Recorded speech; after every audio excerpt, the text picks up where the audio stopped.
Welcome to the Awesomers.com podcast. If you love to learn, and if you're motivated to expand your mind, and heck, if you desire to break through those traditional paradigms and find your own version of success, you are in the right place. Awesomers around the world are on a journey to improve their lives and the lives of those around them.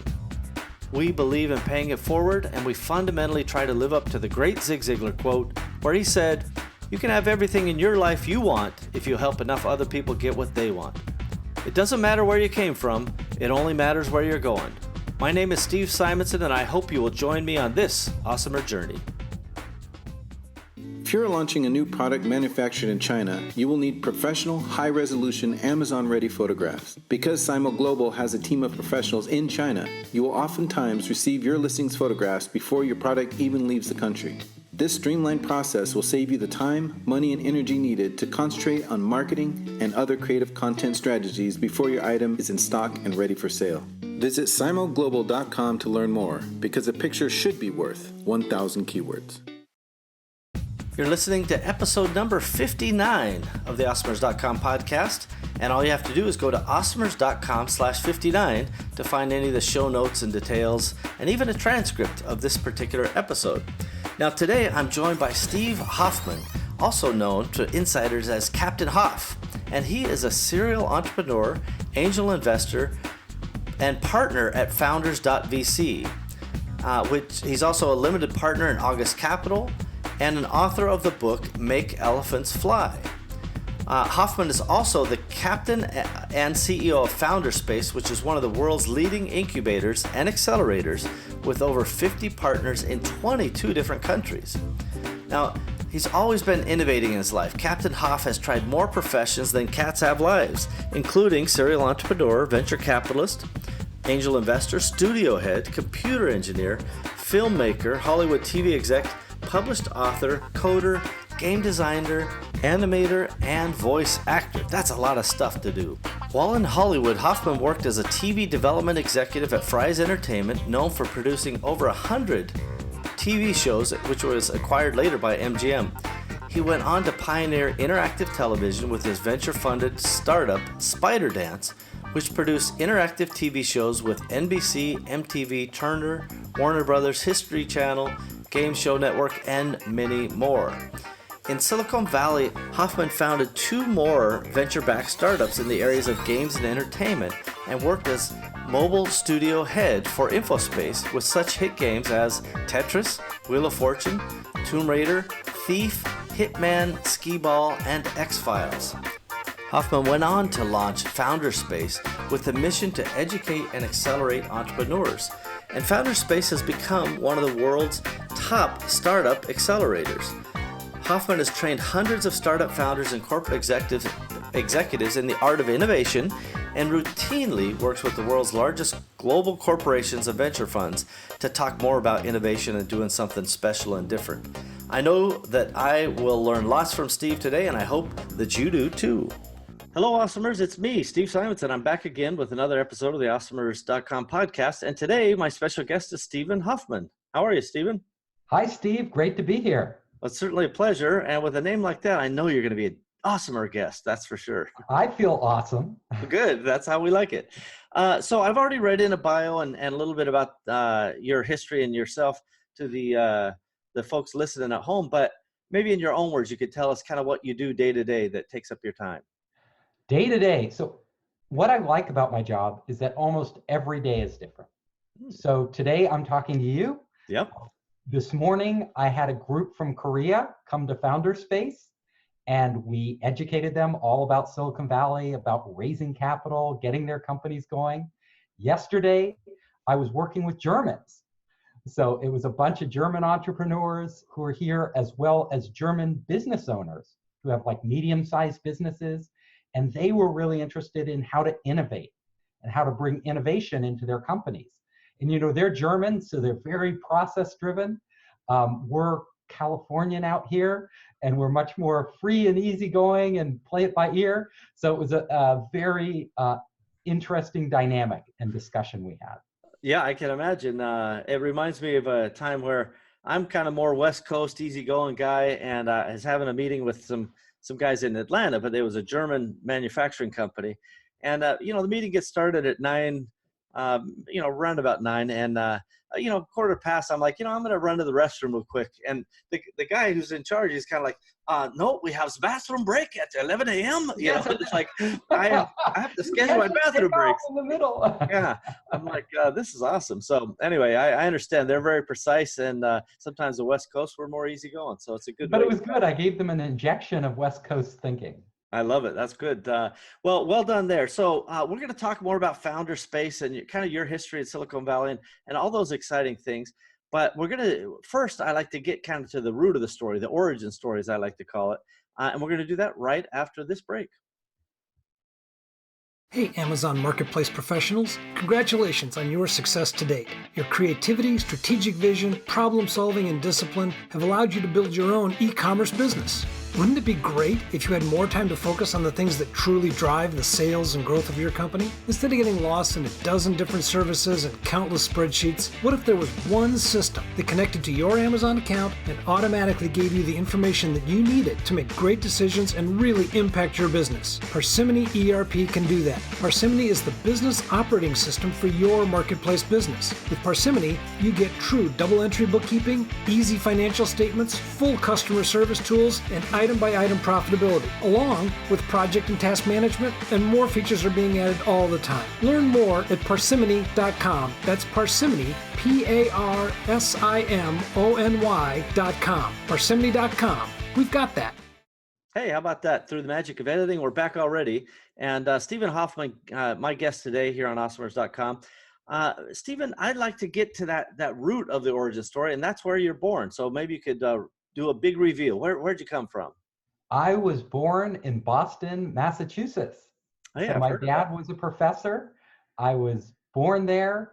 At 1 year old, he took a sabbatical, and we went off to Italy, where he worked on developing nuclear fusion, something which still isn't commercially viable, but he was working on it when I was a child, when I was 1 year old. And I spent a year growing up in Italy, and then we came back to Boston and moved all around, wound up in California. Wow. I would not have thought of Italy as the place for fusion research, I have to say. If you told me like fusion cuisine or something like that, I could get on board. But yeah, that's a very interesting. They had, for all of Europe, they had their central research for all the European scientists in Rome. So I love it. Well, I guess if you're going to be on a sabbatical, that's a nice place to go. So it sounds like your father was kind of in that university and research space. How about your mom? What was she doing around that time? My mom is an artist. Oh. So she was painting and doing sculptures, and for her, going to Italy was an amazing experience with the whole art history and everything else. And she would have shows in Italy and made all these friends. So yeah, she had a fantastic time. Boy, I tell you, that's one of my favorite things about Rome. Religious or not religious, doesn't matter. Any religion, doesn't matter. Just go to the Vatican City. Go check out all of the galleries and the Sistine Chapel. And there are museums. Even the map room there is blowing me away. It's just a place I love. You can't turn around without bumping into art. Yeah, I mean, and they're like historic relics, right? Every single one's like, oh, that's 2,000 years old. That's really amazing. Yeah. So how about any siblings? Oh, I have a brother that came, he was 2.5 years my junior. So he came after the Italy trip. That was all for me. And how about, did he have any entrepreneurial tendencies? Absolutely not. We couldn't be more different. So I sort of had a blend of my father and mother. The science side from my father, kind of the art, creative side from my mother, which has sort of guided me through my life. My brother, he craved stability. So while I always want to do something new, try something new, destabilize my life in various ways, one of them being an entrepreneur, he's always trying to fortify his life and keep it planned and keep it predictable. So he works in, guess where he works? He works in a bank. Oh, how much more predictable can you get than working in a bank? And he's a programmer in a bank. So how much more predictable can you get than a programmer in a bank? Gosh, I was going to lean into accounting or something like that, but that is pretty stable. Now, interesting, because that stable piece and your kind of maverick piece, it kind of coalesces around the idea of an incubator, which we're going to talk about in a little bit later. But that's part of the point of an incubator is to have that innovation, have that exciting space and energy, but to add some stability to it, right? A little bit of a foundation. Would you agree with that premise? I agree. You Yeah. can't truly be creative unless you have the unexpected. If it's all expected, if it can all be planned, then somebody else is doing it already. So you need this injection of energy and ideas and new things so that you suddenly, your brain clicks and you see a path forward that other people haven't already taken. I love it. Now, after your experience growing up, did you attend university? I did. I was a good student. So I went to electrical computer engineering. Okay. I wanted to be an artist, honestly. I was going to be a painter or sculptor or architect or do something, right? Or make movies. I was really passionate about movies and games. I wanted to do something on the creative side, but my father, being this engineer and being very practical, said, son, computers are going to change the world. Just study computers. And I said, I guess so. Maybe I can make games with computers. So I went off, did electrical computer engineering. As soon as I graduated from undergraduate, I had all these job offers, and I said, no, I'm not going to do this. I did it for 4 years. I want to do what I want to do now. And then I went off to film school. So I went to USC Film School, studied movie making. That was, my artistic passion. And then I went on to work in Hollywood. And then after Hollywood, I went on to make games. So I combined all these different things, my engineering background, my cinematic background, designed many, many dozens of different games. Worked for a Sega kind of in their heyday, and had my own game companies and just kept going. I love it. For the millennials out there listening, you can look on Wikipedia for what Sega is. They know Sonic the Hedgehog. Certainly, yeah. I loved the old Sega, and Genesis. it was the Sega Genesis. I mean, that was like the leading console of its time, honestly. Yeah, for you and I, it had passed up Nintendo at that point. That's so they were on top of the world. But you're never on top of the world for long. No, that's a very important lesson for everybody at home, right? Whoever's king of the hill at that moment, whether it's Atari or Nintendo or Sega or whoever, there's somebody else coming. There's somebody else coming. Yeah. So that's fascinating stuff. Now, from your university experience, it sounds like you enjoyed that. What was your first proper job? You mentioned Hollywood in there. What was your proper job? You don't consider working in Hollywood a proper job? It could be, but what kind of a description was it? I mean, were you a gaffer or a director, or what were you? Well, I started off as a script reader, which isn't a great job. They just give you a stack of scripts, and they pay you almost nothing. And you have to write up your opinions, whether they're good or thumbs up or you get to be Siskel and Ebert, except the quality is pretty low on most of the scripts. So I did that for a few months, but then I got promoted. So I worked my way up, and in a very short time, I became a TV development executive. And I guess you could say that was my first proper job. And I was working, getting material, packaging it up. I was in Freeze Entertainment, it got bought by MGM, but it was a big television production company that made TV movies and sitcoms and feature films and all these things. And my job was to I ended up managing a team of readers and then interfacing between the agents, the producers, the CEO of the company to get projects off the ground. Amazing. Yeah, that's quite a quite a run from doing book reports on stuff written by, probably most of them were the wait staff at the time, right? Until you get a script done, you're probably waiting tables. You have to, because you can't live off of it. Yeah, that's amazing. So so that's fascinating to have that kind of fast action. So, and from that point, kind of that first proper job to today, was there any defining moment that stands out in your mind that you care to share? So many. Yeah, sure. So many. Well, I made the pivot. So I knew computer games were getting more and more popular.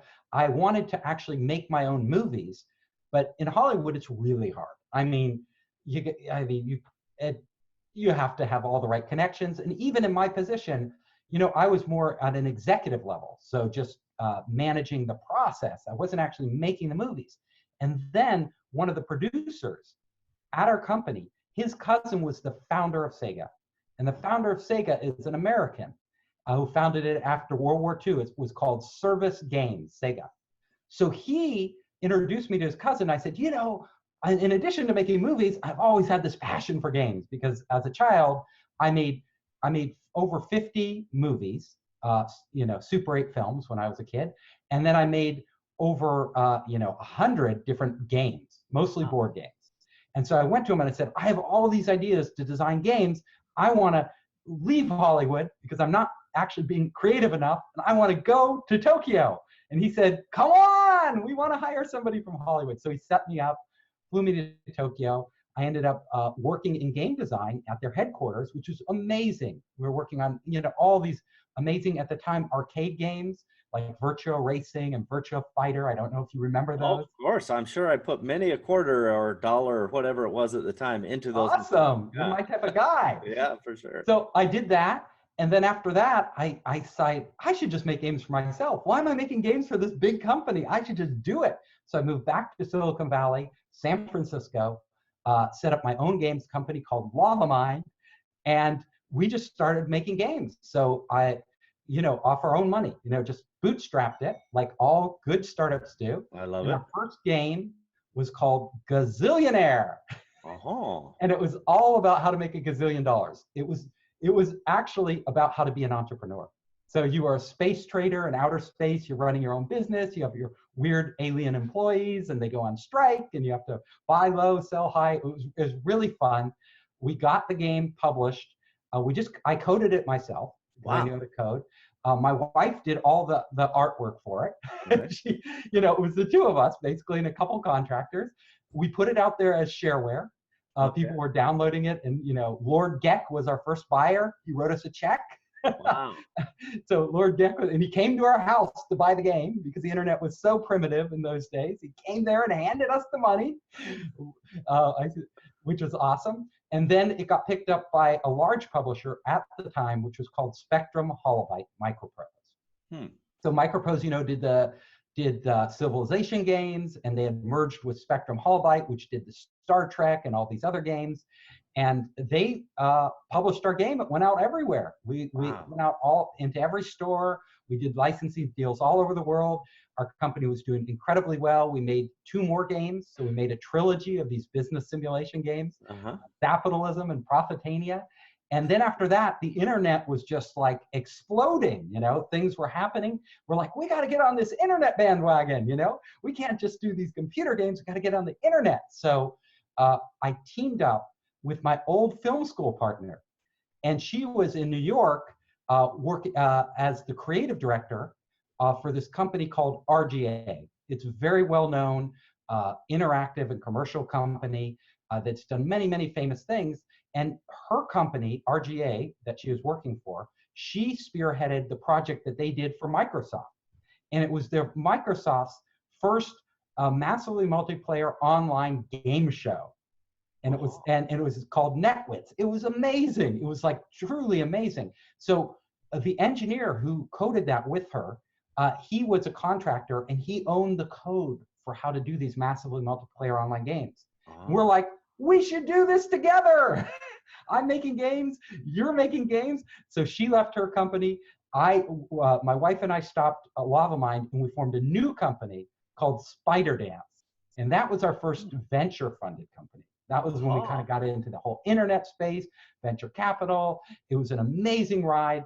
We ended up doing interactive TV game shows for all the major networks, not all, but most of the major networks. We worked with Viacom, MTV, Turner Broadcasting, Warner Brothers, NBC, all these things. And we tied them to TV shows like The Weakest Link and this game called History IQ and another game called Inquisition, even James Bond movies. And I just got on the thing. I did 2 more startups, venture-funded startups after that. And then I was taking a break, and all my friends were coming to me, Steve, how do you raise money? How do you do this? What does it take to do a startup? And I said, let's go out to coffee. So we go out to coffee and I explain everything to them. They got all excited. I was excited. And then they kept asking me questions. So I started to post the answer on my blog. And I called my blog Founders Space. I love it. Yeah. And then all these people I didn't know started to come to me because of the Founder Space. And we started to set up what we call Founder Space roundtables here in Silicon Valley, where people would come in and I connect them with investors and lawyers and give them advice and kind of give them, enthusiasm and everything else. And it kept growing. It spread all around the world, these roundtables. And then we launched our incubator accelerator. And before I knew it, I was working again. How about that? No longer a hobby. It wasn't a hobby. It was actually a business. And now we're in over 22 countries around the world. We have partners, in China, all across Europe, Malaysia, Singapore, Japan. So I spend over half my time traveling, which I love, and working with startups, which I love. So I feel really, really fortunate in life that I can have a fun life. Yeah, that is really fun, actually. And boy, there's so much in there, talking about the idea of, first of all, starting this just concept of somebody asks you for help and you're like, yeah, let's go out for coffee. And then, right, more and more it happens and you're like, hey, here's a FAQ document or whatever, right? Because you're like, Yes. I don't want to answer the same question Exactly. 1,000 times. And pretty soon, the other pieces, right? It's like, okay, we got the FAQ, but who's the lawyer you talking about? And who's the right finance guy, or who's the CPA? And all of it is second nature to you. Is that fair to say? Yeah, and before I knew it, we were running an accelerator without having a space. So we were like, and we're called Founder Space. Yeah, that is funny. We better get a space. How ironic. So where our space is. Tell me about your the first space that you opened up in Silicon Valley, presumably. So we're still there. Oh, So okay. It's on Townsend Street. Okay. 450 Townsend Street, if anybody wants to drop by. So 450, right near TechCrunch and Zynga and Adobe, that same area, right near the train station. Great. It's the heart of Silicon Valley. Not the heart of Soma, south of Market, San Francisco, where all the startups are. We have the space. My partner is Ken Thom. He runs the co-working part of what we do. And we just landed there, set up our space, and have kept expanding. So now we have, we just signed a deal to open a space in Singapore. We have a lot of spaces in China. So we have them in cities like Beijing, Shanghai, Wuhan, Chengdu, Xi'an, and we're opening up more. And more importantly, I think, is not running the space, because even though it's in my name, space doesn't matter. What matters is the time you put into training and coaching and mentoring the startups. That's what matters. You can have the fanciest space in the world, and it won't make any difference to the startups if you don't really understand their business and can really guide them along the right path. And that's where we put most of our energy, to be honest. Yeah, well, and that's where it's probably most beneficial to them, especially long term, right? Learning from your experience, learning from all the lessons. Maybe you learned the hard way. Oh, yes. I learned the hard way. Yeah. So some of my startups were very successful. Some were just agonizing. So I've been in the trenches in the worst battles and suffered defeats and had victories. But without the really tough moments, the really hard times, I honestly couldn't be as empathetic to startup founders, and I wouldn't really know what it's like to be in their shoes. So I got crushed at times. I mean, totally ground up and crushed. And, my idea, my dream just broke. Yeah. And when that happens, you don't know what it feels like until you feel it, right? Until you feel like, wow, I put everything I have into this. I believed in it so much. I got all my friends involved. I took in money and it doesn't work. Yeah. Now we have to kill it. It can be crushing, but I mean, the reality is we persevere, right? We do. Take the hit, you move on. So listen, we're going to take a quick break. When we come back, I want to dive into the general concept of what an incubator is, especially for the listeners who aren't familiar. Sure. And also pivot into, kind of how people raise money today. What are best practices today, and whether or not that's changed over the recent years. So we're going to do that right after this break. Empower. The name says it all. Connecting e-commerce entrepreneurs with great people, ideas, systems, and the services needed to stay business dynamic and to grow. Empowery is a network, a cooperative venture of tools and resources to make you better at what you do, because we love what you do. We are you. Visit empowery.com to learn more. Okay, here we are back again, everybody. Steve Simonson, joined by Stephen Hoffman. Now, do you go by Steve or Stephen mostly? I go by Captain Hoff. I'm here with That's Captain my Hoff. name. Yeah, Captain Hoff on board, and we're flying with FOUNDERS.VC today. And one of the things I talked about, teased before the break, is this idea of what exactly is an incubator. There's a lot of people who have heard the term, but I'm not sure they've ever actually set foot in one or really understand the practical application. So can you enlighten us? Yeah, I don't even know what one is. Well, there you go. People come to me from all over the world and like, what is an incubator? They always ask me that question. And I'm like, well, there's the technical definition, and then there's what reality. So most people don't even understand the difference, even if they're in tech, like totally immersed, between an incubator and an accelerator. Like, what's the difference between the two? And honestly, people use them interchangeably. So, but technically, an incubator is where you bring in startups that just have an idea, and you fund them from the get-go. And an accelerator means you get them going faster. It's a startup that's already going. They already have a team. They may have funding. They already have a product in development or already launched, and you're helping them go faster. In reality, we're an accelerator. That's what we do. But most people use the terms interchangeably. So at FOUNDERS.VC, we call ourselves an incubator accelerator because we have people coming from all over the world and they don't know the difference. Yeah, I have to admit, I wouldn't have been able to make that delineation, but I think it's well said. And obviously, you know, everybody kind of picks their part of a company stage that they're most interested in, you know, where they perhaps can add the most value. Some people are all about, you know, finding that inventor who just has the harebrained scheme and maybe a patent underway, but nothing else and doesn't know how to bring it to market. There's people who specialize in bringing that vision forward. And then there's other folks, it sounds like you guys take it where there's already some foundation laid, and then you figure out how to make that thing, you know, shoot off into space. Is that about Absolutely. right? So we are in the middle. We are in the middle. We're not at the very, very beginning, although a lot of startups come to us at that point and we can give them advice. But really what we do best is when they already have figured something out and they need to get to the next level. They need to raise capital. They need to expand their business. That's where FOUNDERS.VC steps in. I got you. So let's talk about that capital raise process. So a lot of the listeners here, you know, they have bootstrapped their way to wherever they are. You know, of course, listeners are going to range from all sizes, but I know firsthand many listeners who are in that, you know, maybe they got from the 1 to 5 million range, and they're struggling to figure out, you know, how to get past that 5 million range, or maybe they've gotten to that 20 million range, and now they're hitting their head on, I don't know what to do. I'm constantly under stress. I don't have enough capital. You know, they're just stuck. So can you talk about a couple of those scenarios and how people go about raising outside capital and when it's a good idea, maybe when it's not? The hardest capital to raise is your first capital. You know, it's at the beginning. It's really, really hard. A lot of startup founders, I tell them, you know, don't borrow money from your friends and family if you can. Save up your own money because 90% of startups fail. And you want to take somebody's money when you have a 90+ chance of not succeeding? I know it seems great now, but you know, and you only read about the success stories when you read the blogs and everything like that. They don't write about all the people who failed. But you need to be realistic about it. And the best way is from professional investors. Angel investors are your best, because first of all, they should be rich.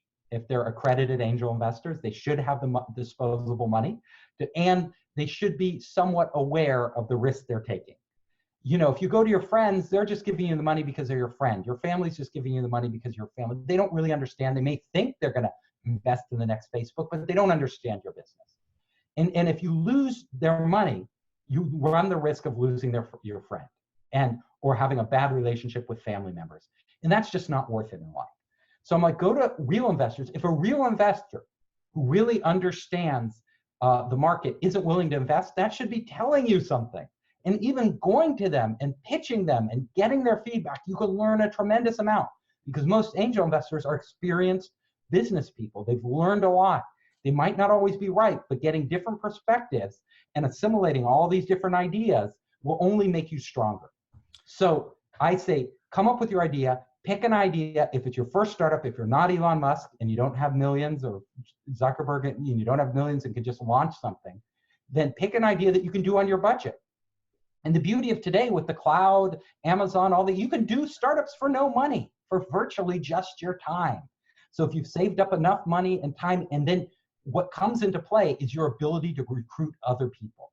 Get great people. If you're not an engineer, you need to get a great engineer on your team. If you're not a great designer, you need to get a great designer. And I will tell you, my litmus test for startups that I want to invest in are, did they do that? Did they pull in, were they on no money, able to convince other people to join them? Because if they can do that, they are a great leader and they have the potential to become a real startup, a startup that works. It's sort of, and if they can't do that, if they're just counting on money to solve all their problems, it never does. It never does. Trust me, you raise a lot of money and it accounts for nothing in the end if you haven't figured out your business and if you don't have the right team on board. Well, I think that is such a really good piece of, kind of information there. For the Awesomers at home, Steve was basically, or actually Captain Hoff, right? Yes. Captain Hoff was able to just lay some wisdom on you. And I don't want you to miss it. This idea that one of the telling factors as he's evaluating a company or investment is whether or not without capital, you're able to get and recruit a team, right? That shows leadership. It shows passion. It shows kind of that core inner drive that every investor wants to see. If they don't see kind of the inner drive, and I'm not speaking for Captain Hoff in this case, but myself, if investors in general, if they don't see you willing to risk time and energy and reputation, then why would they put their money in, right? Because you're just like, hey, this is a really great idea, but I just need your money to make it go. That's just not a great likelihood of raising money. And it's already hard to raise money. Is that fair to say, or what do you think, It's Steve? really hard to raise money. Yeah. And we usually bet on the people because most of the time, the first idea you try doesn't work. Yeah. And so if you're the type of person who can bounce back from an idea, who surrounds himself with really smart, capable people, eventually you will figure it out. If you aren't that type of person, you could be handed the best idea in the world and you'll probably fail to execute, because building a company, you never build $1 billion company by yourself. And so I look more for the leadership, the dynamics, the team dynamics to be there more than anything else when I do my early stage investments. And I wanted to share something. I don't know if you know this, but I just wrote this book, Make Elephants Fly. I love it. Tell us more. Oh, okay. So it's published all around the world. Hachette is the publisher. It's like won a bunch of awards, won like the Axiom Award. It's a bestseller even in China and many other countries. And what it does, it goes through a lot of what we're talking about. So it really goes through, how do you come up with that big idea? And that idea, big idea, is your elephant. How do you come up with an elephant, and how do you do the impossible, which is, make it fly, right? We all want our big ideas to fly, but at a certain time, I will tell you, every startup founder doubts. Is this possible? Can it work? So that's what the book is about. It's sort of about my experience over the past, 20 years, working in depth with startup founders and kind of going through the process with them over and over in many different sectors. Everything from software to hardware to traditional businesses, all these different businesses, and accumulating the mistakes they made and what they did wrong, trying to show those case studies, and then the startup founders who actually overcame the obstacles and did it right, and what path they took. I love it. Well, first of all, we'll make sure we get the in the show notes all the links to not just Founder Space, but the book itself. I love that title, Make Elephants Fly, because everybody wants the big idea, but really that idea's got to fly, and it is heavy and bloated and often not aerodynamic. So yes, and the idea, you want a big idea, right? You want to do something great, but the idea, getting it off the ground is the hard part. Execution is the hard part. A lot of people have great ideas. Very few people are really incredible at executing. That really is a differentiator. And, in my experience, I used to, entrepreneurs would come to, some businesses we've had that have moderate or reasonable success, and they'd say, hey, what's your secret? They always want the silver bullet. And we would just say, well, here's exactly what we're doing, A, B, C, D, E. And of course there's subsets of all of those. And they're like, well, that just seems like, regular business stuff. You're marketing well, and you're hiring, and you're shipping stuff. And it's like the boring stuff. And Yeah. it's like, yeah, we have a funnel that brings in customers. We deliver the stuff on time, and they seem to be happy in the end, right? And they want the magic bullet, but it's like execution is what matters. And of all the people we told that story to, dozens and dozens, zero of them went out and executed on their own, right? They're like, no, I need to find the silver bullet. So yeah, everybody wants the quick fix. You know, when people come to Silicon Valley here, the biggest mistake they make is they all come just wanting to get funded. And they believe in their mind that if I get the money, it's validation I've succeeded. I will tell you, if you get the money, you have just begun the hard part. Oh. It gets a lot harder after you raise the money than you thought even before. You know, I was there, like I thought, oh, if they just give me the money, everything's done. I can just cruise. We've already made it. We have VCs backing us. I don't have to worry. No. Yeah, haven't you seen my hockey stick chart? It's right there on paper. So, you know, I do find that very interesting that everybody, we all have this vision. This is not unique to one person or another, that, you know, our idea is great and it's the best. And if we just put some money in it, it's all great. But, you know, as hard as it is to get funded, you know, whether that's a 10,000 to one shot or 1,000 one shot, I don't know. But once you get funded, what's the success ratio of those funded companies? It's not that great. So AngelList, which is a big funding site out there, they did a study and they found that 70% of the startups that get angel funding fail to get the next round. Yeah. So they never get their Series A, the big money. That's scary. That's pretty high, right? Yeah. That's pretty high. It's not the 90% at the beginning, but it's still darn high. So until you get that first serious round of venture capital, that's when the risk really starts to drop. But it doesn't go away. I mean, even from a Series A to Series B, there's a huge drop-off of startups. And by the time you get to your Series C and Series D, then you're usually pretty much going. That's the point. Because all of it comes down to whether there's a product market fit. That means, have you figured out something that customers just have to have, right? That they love, that they are going to, you know, bang down doors to get to your product over other people. If you have figured that out, you will succeed. I mean, you will succeed in the end. But figuring that out, if that it happens from the beginning idea all the way through to like Series B, it usually takes that long. And in that point, that's when most of the startups fail to figure that out. And the reason it's so hard is because if it was easy, we would all be Mark Zuckerberg. Or we'd all be Bill Gates. I mean, if it was easy, everybody would have a unicorn, but it's not that easy. That's quite right. And so I think the Angels List data is instructive.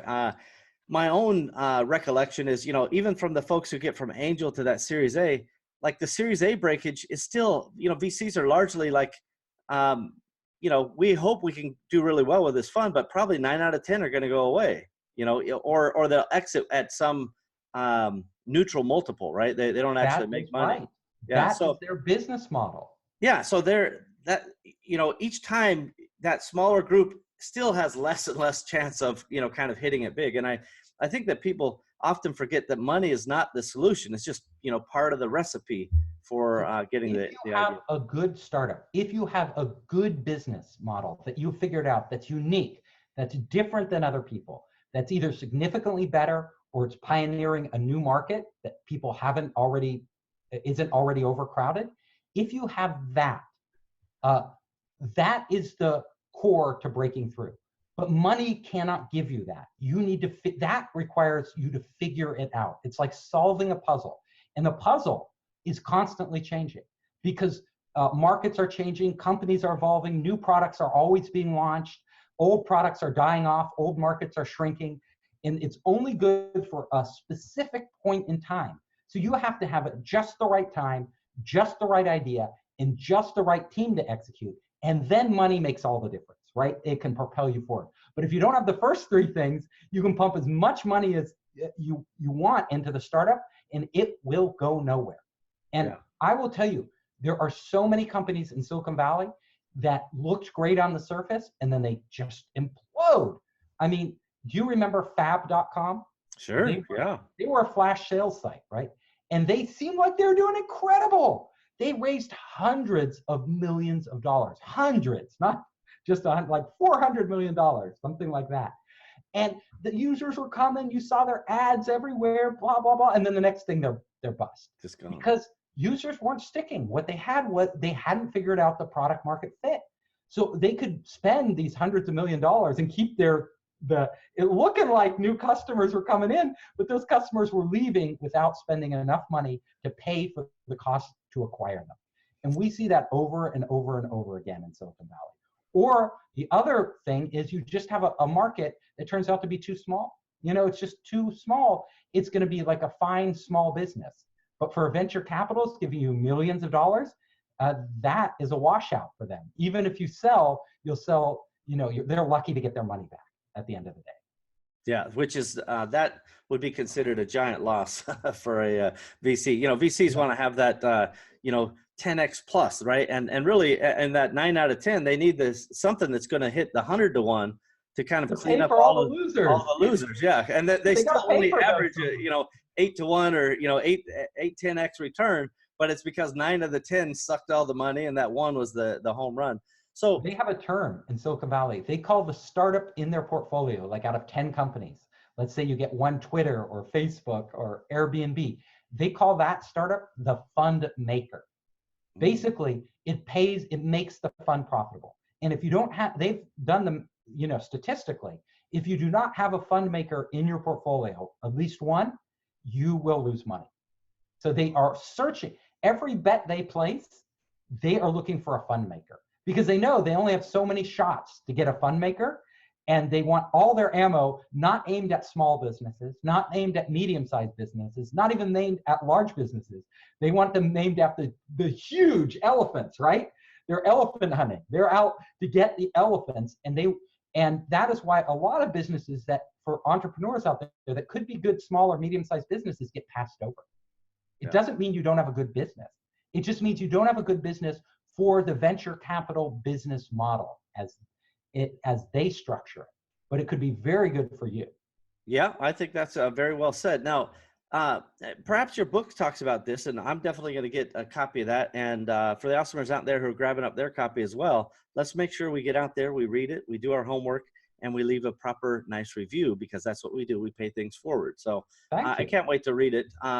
But does it talk about in the book some of the types of companies, either in your accelerator or the guys around you, that the types of companies that are finding the easiest path to funding right now? Does it all have to be SaaS, or is it all AI and robotics, or are there other little segments that still have life in them? Oh, we go when I wrote Make Elephants Fly, I wanted it to appeal to everybody. So in the sense that if you're innovating, if you're coming up with big ideas and you want to get them off the ground, it's written for high-tech entrepreneurs, for traditional entrepreneurs, and also for people in corporations who just want to innovate inside their companies and come up with new products that can make their company, whether you're in a large company like Google or Procter & Gamble, or you're in a startup, the innovation process is very similar. And to answer your question, how do you know if your idea at the beginning is going to be successful? How do you test it out?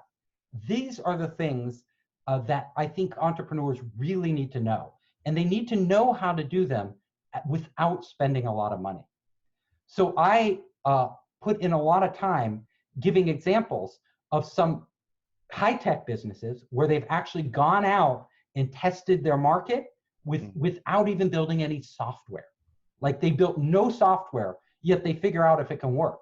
Like I had this startup, and they were doing automation for warehouses, and they wanted to create an augmented reality glass, a special glass that would guide people through the warehouse and show them where to get the products, pick and pack, where they go to aisle 7, bin 3, grab this product, move it here. And they wanted to make these warehouses more efficient. Now they could have spent a year, working on hardware and software and making the whole augmented reality thing. But instead, they came up with a very novel solution. They didn't write a line of code. Instead, they basically just took people working in warehouses, and then they wrote down what they would see in their augmented reality as flashcards and held it in front of their face. And then they go to aisle 7, go to bin 3, grab this product, take it here, do this, write this address. Everything they need to see, they would just hold up. And they measured the time it saved the employees. And they found out that they could save roughly 15 to 20% of the employees' time using this augmented system. They had built nothing. They took that number, that data, and then they went to people like Walmart and Tesla and other people who run huge warehouses or need warehouses, and they showed them the data. And then those people came to them and they said, these big companies, they said, this is great. We want to fund your prototype. So they managed with no money to get these big corporations to fund their prototype. And as soon as the corporations put in the money to fund the prototype, then investors wanted in, right? So, and so that's the type of thing I think startups need to learn. And if you look at traditional, I cover, in the book, I cover a lot of traditional businesses. So businesses like Lululemon, and all these other businesses like fitness gyms and things like that, showing how they got off the ground in a traditional business by innovating. So for example, Lululemon, there are a lot of retail stores selling clothing, and a lot of athletic stores selling clothing. What did they do that was so special? And what the founder did was pretty amazing. He really looked for trends. He looked for what was the next thing. He had been in the business. He had actually founded a clothing company before, and he didn't have a good result. I mean, fascinating. Yeah, he founded it. It did okay for a while, and then it just stopped making money. And then he, because he's an entrepreneur, he didn't give up, and he went back at it, and he saw that yoga was hot. And this is a guy, he's not, yoga's mostly women, especially when he was starting. And he said, yoga's hot. Well, what if I made special clothing that addressed the needs of these people in yoga? And this was before it was a big thing. And by narrowing it down and piggybacking it and becoming the brand in yoga, then Lululemon now sells a whole variety of athletic clothing. They've broadened way out, but they managed to grow their business very, very fast. And so it really doesn't matter what you're in. There are ways to innovate, and there are ways to break into a market and actually have a very big win. Yeah, that reminds me kind of the guys with the Under Armour stuff, right? Oh, yeah. They very Same specialized in the sports uniforms, but now and they have the special fabric, right? Yeah, the weeks away, and the story was sound. The niche initial market was sound, but then the brand got so big that they can go and do whatever they want, right? It goes bigger. So I think it's a pretty good lesson to stay pretty targeted early on, probably, until you really do. Right. That's a great point you're making. You want to focus on one thing and be the best in that category. You're never going to beat Nike at being the best in like everything. You're not going to go against them. What you need to do is pick something that they're not focused on. The big guys aren't focused on. They're overlooking. You identify, and you can move faster in that segment than they can, and you can understand it at a much deeper level. And while they're, corporations are slow, even like Nike, they didn't get on the yoga thing till much later. They didn't get on the Under Armour thing till much later. And those breaks, those cracks, those areas they're overlooking are your chance as an entrepreneur to win. Yeah, I think that's, again, something, that is a big takeaway for folks out there listening. When you see this opportunity, wherever it may be, but trying to sell everything to everybody is the wrong attitude. Yeah, it really is a loser.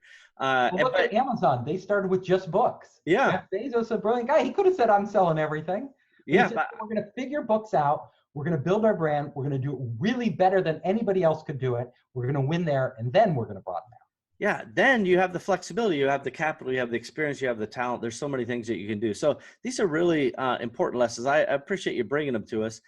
Was there, along the way, you've been through a lot of stuff, some ups and downs and so forth, but you've always been entrepreneurial, always been kind of pushing the envelope. But was there ever a time where you wanted to just give up, or maybe step back and just go, you know what, I'm just going to go get a cubicle job, or, maybe just fade away or whatever.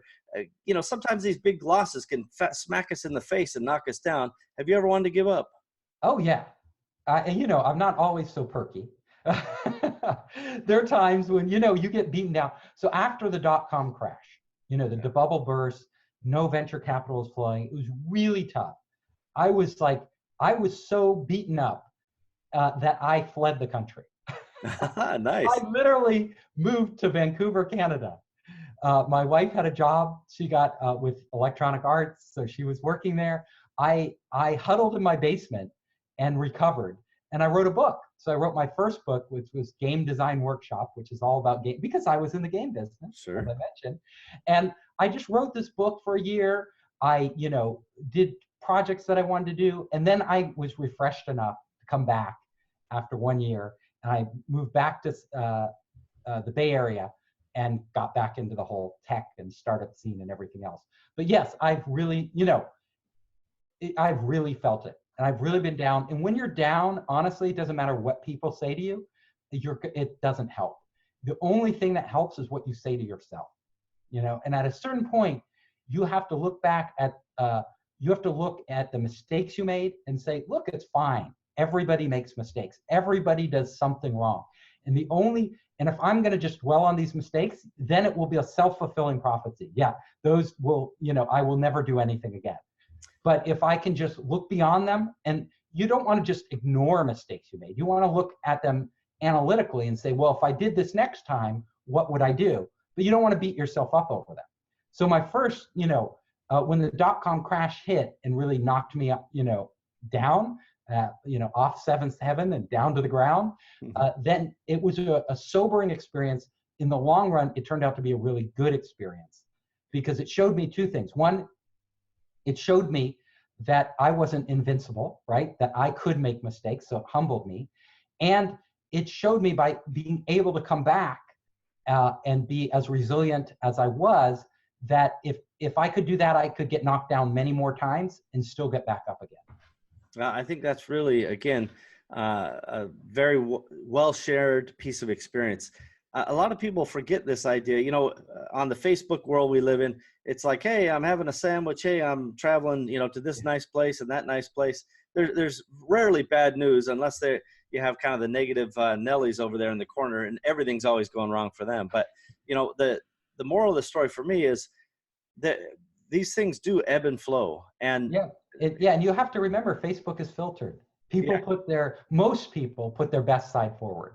They don't tell you all their problems on Facebook because you really don't want to read about other people's problems. Yeah. But life is full of problems, full of challenges. It will continue to be. For me, I've always found it ironic that nobody really cares about your failures as much as you do anyway, right? The rest of the world is like, nobody gives. Yeah, whether you didn't achieve your full potential, nobody cares. You care, like, oh, I was supposed to do this, but they are just like, whatever. If they're your friend, they're like, I'm still your friend. And if they're not your friend, they even care less. Yeah, that's right. Yeah, it's remarkable how little the world cares about our failures. So, so I think that's really good. Maybe as our final kind of piece here, you could get out your crystal ball and maybe just tell us a little bit about how you see the future of, kind of small companies getting the funding. How do you see Silicon Valley working for these emerging businesses, whether they're technology or product driven or whatever, it doesn't matter. How do you see it work in the next 5 years? So in today's world, where there's so much information at our fingertips, and it's so easy to grow and scale companies, there are more opportunities than there have ever been in history for entrepreneurs. And there will continue to be, because technology is advancing. It's advancing.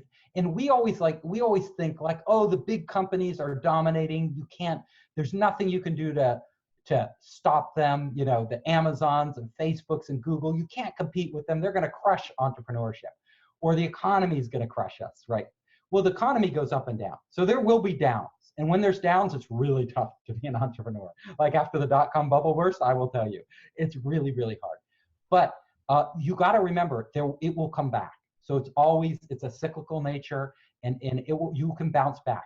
As far as the big companies going, throughout history, there have been giant companies dominating the market. Do you remember the East India Company? And it's like, they were like the biggest company in the world and dominated trade, but even they had their day when back in the early 1900s, there were these huge trusts. And, Teddy Roosevelt was trying to break them up. And it was because these trusts were so powerful. They literally controlled the whole supply chain. They controlled all production. They controlled all transportation. They were just these mega companies, and nobody could compete with them, right? No entrepreneurs. You know what? A new technology came around, and it undermined every one of those trusts. Do you know what technology that was? Let's say early 19, it's something telephone, telegraph, Close. train. It was electricity. Oh, electricity. Okay. Electricity changed the entire way you manufacture products. So they had streamlined their entire process for pre-electric production. When electricity came along, you could actually be much more flexible in your production. The whole way you produced and everything changed. So new entrepreneurs came up with factories that were far more efficient. And these invincible companies that seemed like they would dominate forever, it wasn't the legislation that Teddy Roosevelt wrote that broke them up. He only broke up like Standard Oil and some, big ones or something like that. But the legislation that he wrote didn't have the big effect. The big effect happened when entrepreneurs utilized the latest technology and rethought production. They came at it from a whole new point of view. With electricity, we could do this innovation and this innovation. And before you knew it, their products were coming out the door faster, cheaper, and they could switch production lines and everything else much better than anybody else. And that's when the old companies just went away. We don't even know them anymore. And so even today, if you're worried about the big companies, you're focused on the wrong problem. You've got to be looking at the latest technology coming in the pipeline, and how can you use that to give your company a huge competitive edge so you can rethink how things are done in your business from the bottom up. If you do that, you have an opportunity. I love it. Well, and I want to make sure the Osmers out there listening are paying close attention. Captain Hoff said it very clear, and I've said it before, and so ultimately I'm agreeing with me here. But he said loudly and proudly, now is the best time ever to start a business. It's the best time ever to be an entrepreneur, and I couldn't agree more. All of the emerging technologies and the simplicity and the fact that we can do what we're doing now. We've got video going, we've got audio going. We're not even in the same building, let alone the same state. This is an amazing time we live in. And now really is the salad days for, entrepreneurs to be able to set their own path. I think that's really well said. Thank you for that. Well, thank you. And thank you for having me. You're awesome. Well, thank you. I appreciate that. Next time I'm down the valley, I'll pop in. We'll say hi. Let me know. Can't wait to read your book. I'm a big fan of, anytime somebody is kind of helping entrepreneurs. I love entrepreneurs. I can see that you do as well. So thank you for everything that you do for the community. We really do appreciate that. And Osmers, listen at home. We will be right back after this. Catalyst 88 was developed to help entrepreneurs achieve their short and long-term goals in e-commerce markets by utilizing the power of shared entrepreneurial wisdom. Entrepreneurship is nothing if not lessons to be learned. Learn from others. Learn from us. I guarantee that we will learn from you. Visit catalyst88.com because your success is our success. Giddy up. Well, it's easy to see that Captain Hoff delivered. How lucky we are to be able to have somebody who's so experienced in Silicon Valley and somebody who's so dedicated to founders, right? This idea of having founder space that, started as one simple office in Silicon Valley and is now in 22 different countries with 50 different partnerships. That's really a commitment to entrepreneurs, and I salute Captain Hoff for this extraordinary effort towards helping entrepreneurs. And of course, his book, Make Elephants Fly, that sounds intriguing, and I've already ordered it. I hope that you have too. I can't wait to read it. And the combination of how do you innovate and how do you cope as a founder, I think all are important stories. I'm glad you are here with us today, and I hope that you are glad as well. This has been episode number 59 of the Awesomers.com podcast. And all you have to do is go to awesomers.com/59 to see any of the show notes and relevant details about today's episode. Well, we've done it again, everybody. We have another episode of the Awesomers podcast ready for the world. Thank you for joining us, and we hope that you've enjoyed our program today. Now's a good time to take a moment to subscribe, like, and share this podcast. Heck, you could even leave a review if you wanted. Awesomers around you will appreciate your help. It's only with your participation and sharing that we'll be able to achieve our goals. Our success is literally in your hands. Thank you again for joining us. We are at your service. Find out more about me, Steve Simonson, our guests, team, and all the other Awesomers involved at awesomers.com. Thank you again. Founders.com.